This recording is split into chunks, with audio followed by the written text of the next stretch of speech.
Ang dating senador at reservist na si Manny Pacquiao magsisilbing bagong commander ng 2203rd Ready Reserve Infantry Brigade. May update po dyan ng Bombo Radio General Santos.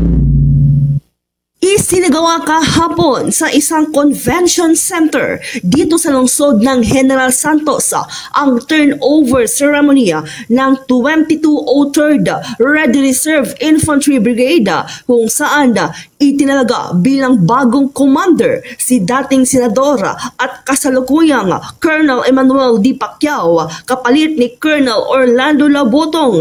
Pinangunahan ang seremonya ni Major General Ramon P. Zagala, ang commander ng Reserve Command ng Philippine Army.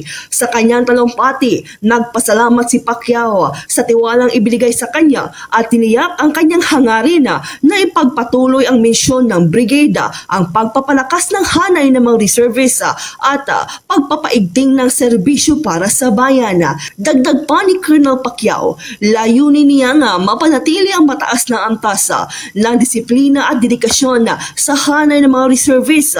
Itinuturing din ang kanyang bagong tungkulin bilang patunay ng patuloy niyang pakikilahok sa mga inisyatiba ng militar kahit hindi na siya aktibo sa politika. As your commander, I promise to lead by example with humility, dedication, and unwavering faith in God.